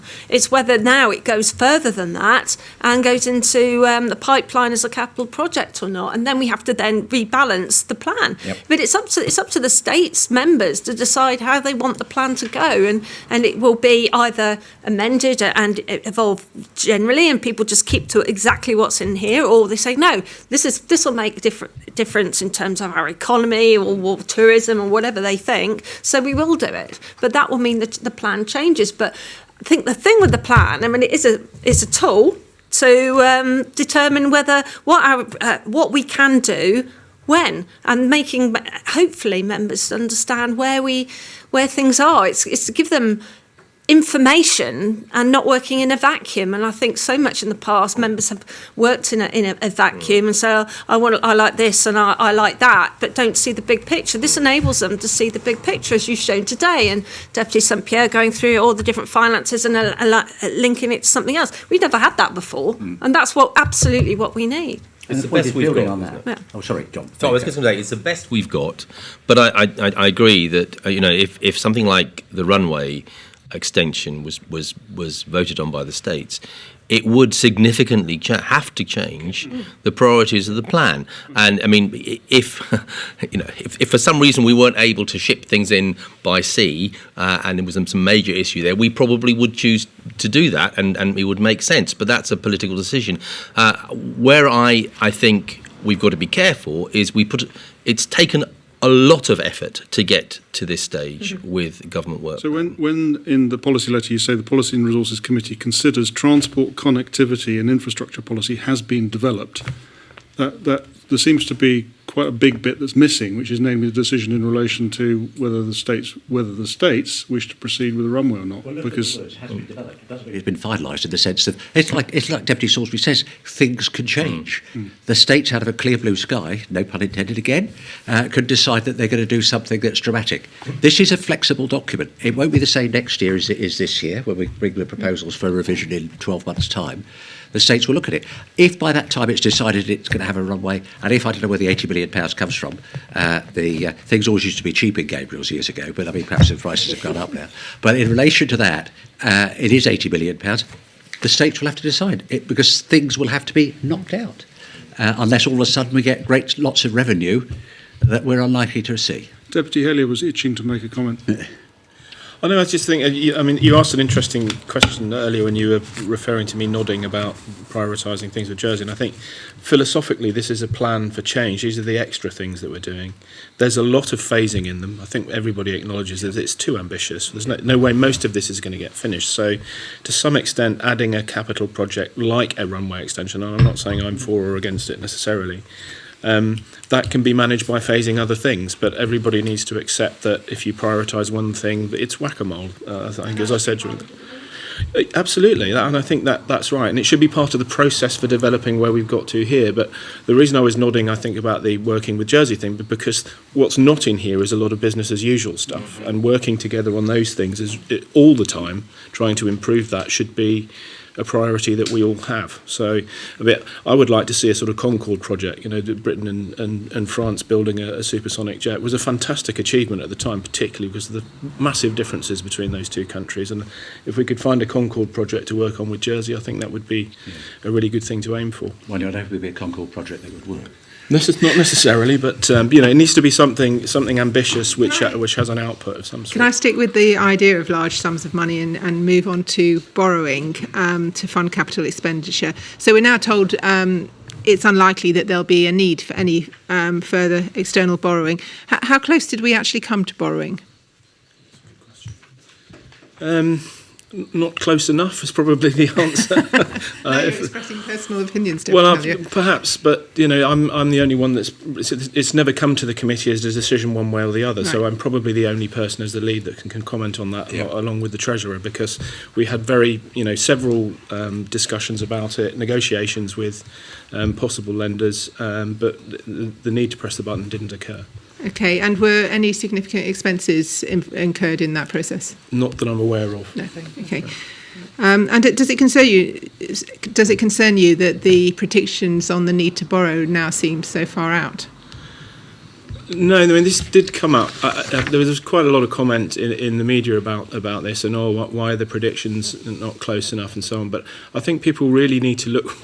We seem to have forgotten that we had COVID and the most extraordinary financial times that anybody can conceive since the Marshall Plan. Betting on how much document duty we might get in September, for example, is pretty much impossible unless you rely on historical trends. And of course, a lot of those historical trends were literally thrown out of the window. We had a surplus of duty from cigarettes, for example, because people couldn't travel and buy cheap cigarettes on our airline. So I understand the frustration, but and at the same time we had a swing in our investment returns, for example. But thankfully, and I say thankfully, in an unapologetic way, most of the swings were in the right direction, which we should all be really grateful for. With rising interest rates, we've missed the boat on borrowing anyway, haven't we? Not necessarily. I think we're still a good bet. From an international lending perspective, and certainly there don't seem to be any lack of interest in that if we were to do it. But certainly the rates will be higher than we could have borrowed at even 6 months ago. Do you think that the principal thing, though, is not the fact that we were wildly over-optimistic on how fast we could spend capital on projects? Not necessarily. I think there was Deputy St Pierre just referred to there being a window of opportunity there, and I think that was there, but it certainly sensed a high degree of reluctance to enter into borrowing to build things that we might not have decided what we want to do with them yet. So, given the positive results of the investment managers, do you think that the state should be borrowing money just purely to invest? We're not. It already is to some extent, but we're not. We don't have any plans to do that. You're not pursuing that. No, that would be effective. And do you think the full delegated authority that was granted to you by the states on capital projects of just over £500 million will actually be used this term? Well, it is being used. We've got the hospital modernisation. We see things moving up there already, work going on for education. So yeah, there's a lot of work is happening, and the money is being used. Yes, I think we've 78 million, just under 78 million has already been used, but main on projects that obviously the Assembly has said that it wants us to prioritise. Okay. Unfortunately, we haven't been through the whole process beginning to end yet to be able to say whether it's a better way of doing it or not, but as soon as we know, I'm sure we'd be very happy to explain it. Okay. In the GWP of last year, there was mention of public-private partnerships and a pilot project on that kind of scheme. Has any progress been made on that and on any particular scheme? No. Well, there have been lots of discussions about different opportunities, and in fact, property, which is one of the things highlighted, it might look a bit soft in the budget because it's obviously always easy to beat a soft budget. Property is one of the areas where we could, rather than simply selling property, we could gift it into joint ventures, for example, with developers and receive some of the benefit of selling what's subsequently built. Those things certainly are being investigated. I know there have been discussions. Deputy Mahoney's not here to give you the detail on that. And we will continue to look at other funding mechanisms wherever they represent good value for the public. And one other thing, Deputy Hellier, while you appear to be in the chair here, in the recent States debate on secondary pensions, you referenced the £10 million that we had budgeted to receive from corporate corporate tax, and said that there'd been a delay on the international movements on that. Could you just explain that further? So the chair of the OECD announced that he expected there to be a slip of a year in the implementation. Obviously I can't give any comments on what goes on in the US, but there seems to be more reluctance for the Senate perhaps to accept those proposals. And if they don't work on a global basis, they don't work on an individual basis. It's one of those, Pillar 1 and Pillar 2 are, in my view, that's a personal view rather than a committee one, if they're not entered into on a very wide global basis, then they won't work because they work as CFC type legislation. So if that were to happen, then that would be 10 million that has been budgeted for in the tax review that wouldn't be available to us unless we made other amendments. Right, so you think, it could be more than a year's slippage? It may not happen at all. Yeah, okay. Thank you for that clarification. Do you have some questions, Deputy Fairclough? In paragraph 1.7 of the executive summary, the report states that the states are running a deficit on the social security schemes, in particular the state's pension, which has a long-term funding requirement of £34 million per year. I'd just like to ask whether this figure includes the impact of increases to social security contributions that commenced in January and those due to increase over the coming years. What paragraph of the executive summary? I thought you said 1.7. Maybe. Yeah, sorry, of the funding investment plan. Sorry. Okay, sorry. I said the executive. No, that's summary. okay. I'm sorry, I can't answer that question. I can come back to you with what the answer is. So that's where we are. That's where we are today. The states have made decisions which will reduce that. Right. As the plan B, if you like, that the Social Security, Employment and Social Security put forward last year. But that is the position as we stand at the moment. So unless we restructure a tax system, those social security contributions go up and up and up, but under the same structure. And we've shown that from the work we're doing, we're trying to make it more progressive, but the system we've got now isn't. But that's what we've got until a decision is made on the tax system. Yeah. Sorry, absent any changes, that will continue effectively on a. Yeah, because Deputy Roffey was keen to bring that in, whatever happened. Yes. Without having to wait for a tax review. Yeah. Yep. So we go up beyond 13%. Yeah. Okay. Thank you. Whilst we're talking about risks, can we just examine the impact of pay and inflation on pay, and particularly the fact that so many staff are effectively connected with the UK through their terms and conditions and packages? To what extent is that is that reflected in this plan to date, or to what extent is that a as yet unquantified risk? It has to be a risk, inflationary risk and wage risk, particularly with the states as the island's largest employer, could have a significant inflationary effect locally. So we have to be very mindful of that and the effect which it could, as you rightly point out, on the plan. I can't go into very much detail. Deputy Mahoney's not here and he leads on those negotiations, so I can't really speak for the negotiations as they stand at the moment, but we have made a significant amount of progress with the respective unions that we have to speak to, and I understand that that's very positive and progressive, but we must be mindful that can change, and it may change significantly depending on what comes through. I mean, we just had the debate on secondary pensions. I mean, one of the reasons that I said some of the things that I did in that debate is that I understand from the feedback we've had from investment advisors, for example, that manufacturing costs have gone up by over 18% in the UK. The manufacturers have only passed about 12% or so of those costs on, so there's quite a lot of additional issues to come at us from an inflationary perspective, and we must be very thankful of the fact that we own our electricity provider, because most of the effect that we can see in the UK inflation, which is one of the differences why there is such a difference, energy differential has been kept down by the price capping that we have through our provision of supply from France. So that those two things together, I think wage inflation and energy pricing are key for the next 18 months, 2 years probably. Thank you. Okay. Do you have any further questions there? No.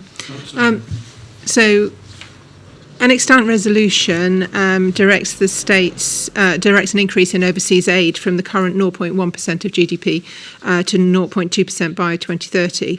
I note there's no provision for this increase, or none that I could see in the funding and investment plan. How is it intended to meet that obligation?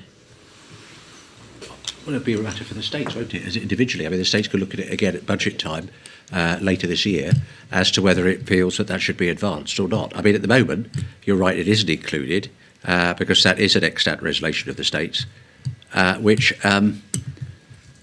they haven't developed as forcefully as they otherwise might for the reasons that we all are aware of. But again, that could be, and if that's so, that will have to be accommodated. It's more of a budgetary provision, in my view. Right. Okay. Deputy Gabriel. Just thinking about the civil service, we mentioned pay awards earlier. Is P&R concerned about morale in the civil service, especially in light of the requirement to maintain resources to deliver the GWP?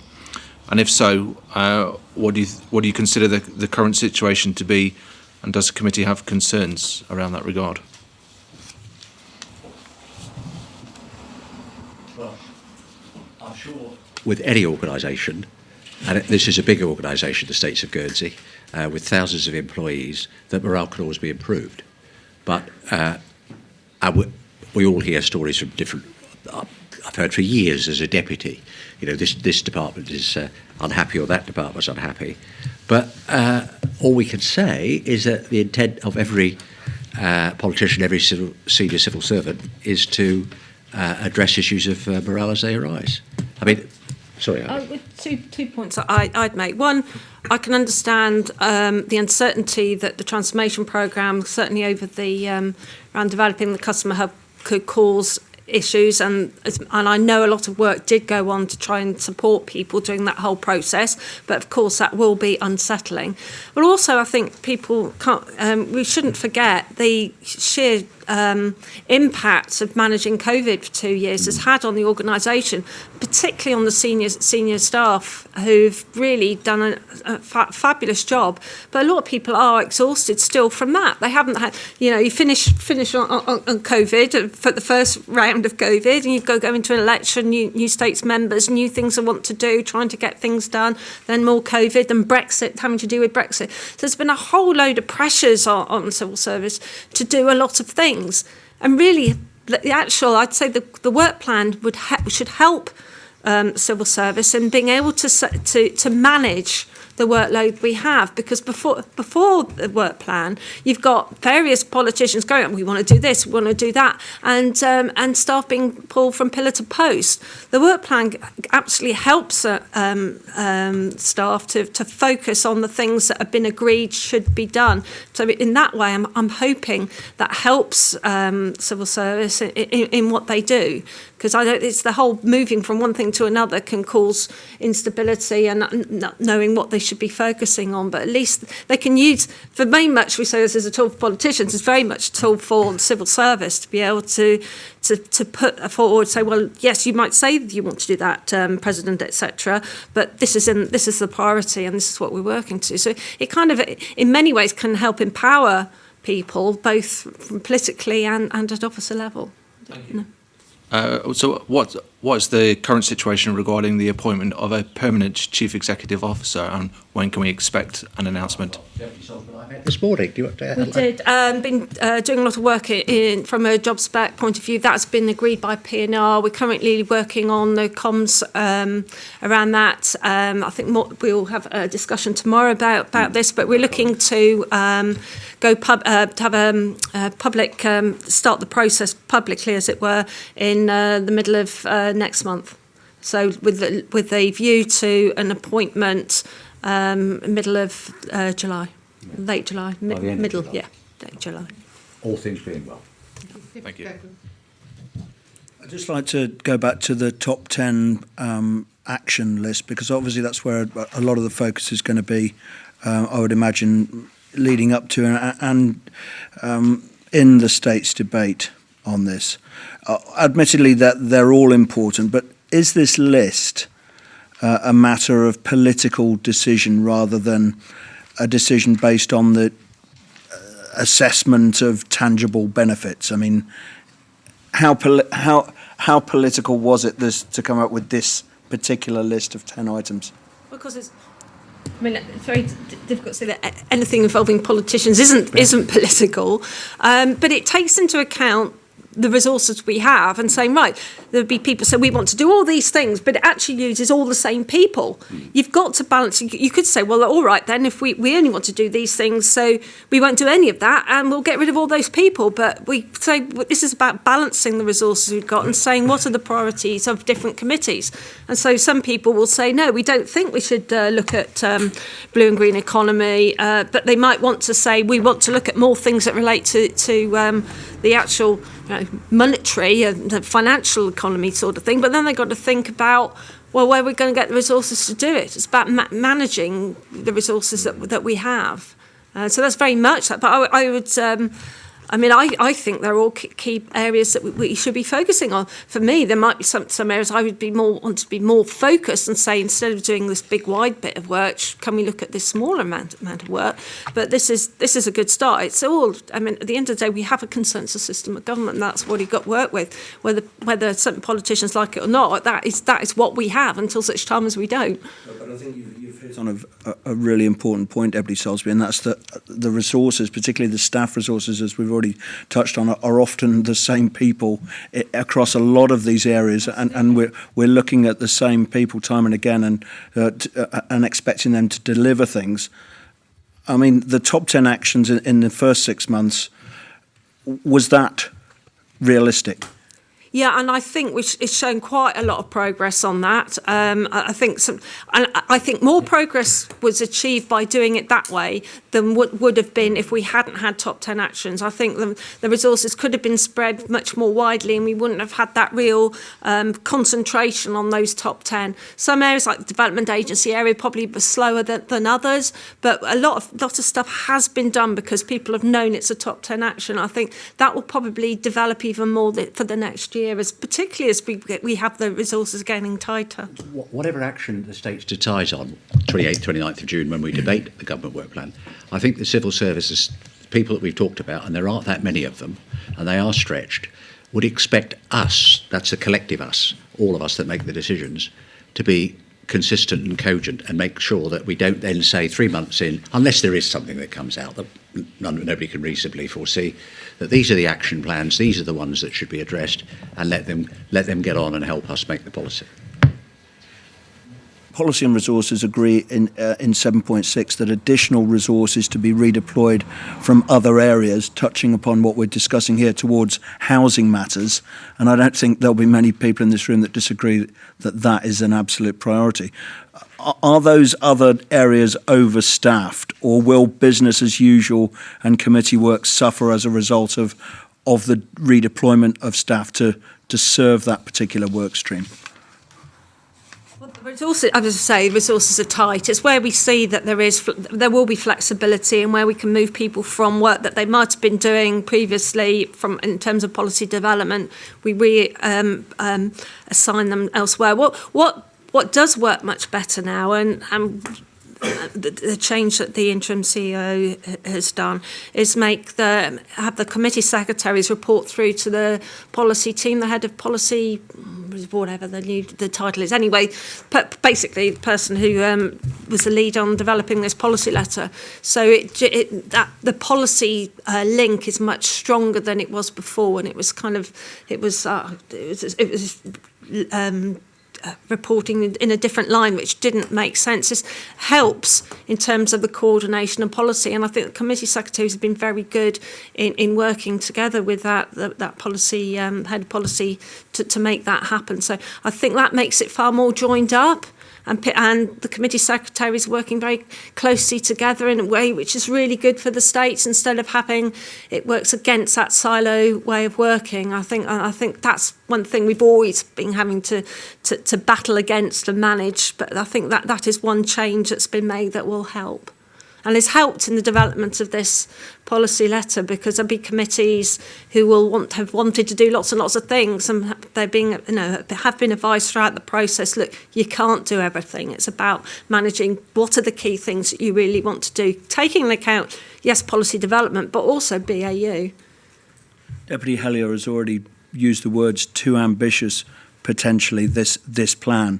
Deputy Fairbrush, do you now regret using the term action this day? No, not at all. Action, absolutely, because that's got to be interpreted in a common sense way. I don't know. I'm now expressing a personal view. My colleagues may well hold a different view. They probably do. I think the last several states have done almost nothing of any consequence that have helped in relation to it. We've been forced, you touched upon it before with the MyGov thing, in the question you asked. We've been foisted, I think would be the right word that I would choose, with policies that, to me, were ill thought out and hadn't been developed as well as they should. We've got to address that.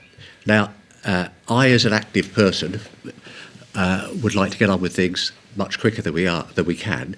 But because we're a democracy, and long may that continue, and because we've got procedures, some of which will need to be changed, things take longer than they should be. So I certainly don't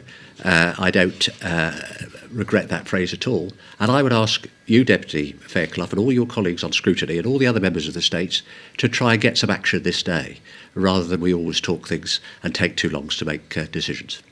Can I just comment on that? Sorry to come in there, but I think having seen several, being part of, I'm the only member of the previous P&R here, so we've had some criticism of the previous thing. So you can level it at me if you want, but I think the point is, I think we have been overcautious in the past, and that's the opposite of overambitious, I suppose. It is overcautious.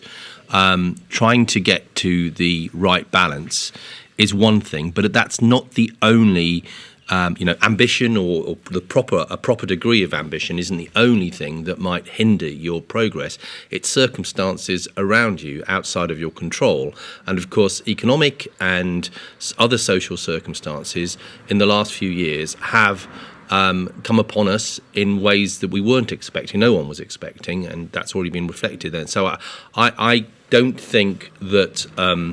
I think we're heading in the right direction. I would say that it's probably, from my point of view, I'd rather be more ambitious than more cautious at this time, because I think we do need to demonstrate, particularly where younger people and where those who are less able in Guernsey are losing out. We need to demonstrate a volition on behalf of government, because no one else will act on their behalf. That segues into one of my final questions, which is in paragraph 5.7 of the policy letter, you have a sentence which reads, "The need to develop clearer strategic aims is acknowledged." Is that what you're referring to, Deputy Letok, in terms of ambition, in terms of articulating what it is that the States wants to try and achieve? Sorry, I'm just trying to find it. 5.7. The need to develop clearer strategic aims is acknowledged. So, I'm sorry to interrupt, but we have talked about and developed those, at least the three in 1.1, about securing BWIC's resilience, maximising communities' collective potential, and ensuring we're competitive as an economy. We can have lots of other fine words, but these are things that I would have thought the population would expect and hope that we could do.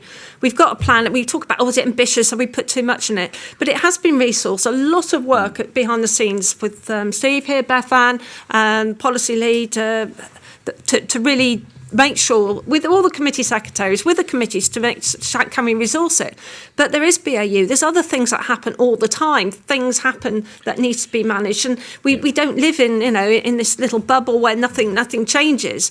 With a fair wind and nothing changing, yes, we can do this, but other stuff happens. It just does. We know that, and we have that. Those are the things. So this is, yes, it might be ambitious, but it should be. It could be achievable, and we need to work on the basis of saying yes, it could be. Deputy Fairbrushe, you said that the states need to get on and do things. How does that fit with the vote on the CERSI that we had on the secondary pensions review? Because we've got to do things sensibly. Now, I know you were on the other side. I think I think all four of you voted the same way, so you've all got the same mind in relation to that and other things. I believed, and I think, well, I don't think I know, the majority of the states believed that just to do something now, action this day shouldn't be silly action this day or unnecessary action this day. Therefore, and I think the decision of the states was too many double negatives. They're not going to do secondary pensions. In other words, it's likely to be approved. If the CERSI had failed, I was going to vote there and then to implement the proposals, as was, I know, because he said so with the State's Deputy Trott, who also voted the same way as I did in relation to that. But he and I and 18 others took the view that it should all be considered later in the year, where we have a different view. We have more information, I should say, not necessarily a different view, more information as to where the world economy lies, where we are, and other issues that we've got to address. One of the things we've got to address is the tax debate, the tax structure. The views now that people would take were probably different than the views they might have taken 3 or 4 months ago on certain topics because of the way that it's happened. And they may well change again between now and November, December. Okay, thank you. That brings me on quite neatly, actually, to my very last question, which is about the cost of living and the current economic circumstances. The In-Work Poverty Review that Scrutiny published in 2018 revealed the real struggles of working islanders were having at that time, and that was before all of the current economic crisis. The Bank of England governors recently talked about apocalyptic food prices. What measures will PNR be taking to assist the potentially increasing numbers of islanders experiencing in-work poverty? I think we will address that. Because clearly Deputy Helly will be the lead on that in relation to what we can do, because we've seen what the UK are doing. We've got to be addressing that. It may be that I don't want to be expressing a view that may be contrary to my committee members, because we haven't discussed that at any length yet. But it might be that we believe that we can't let that wait till the budget, 3 or 4, 6 months' time. We've got to do something between now and then.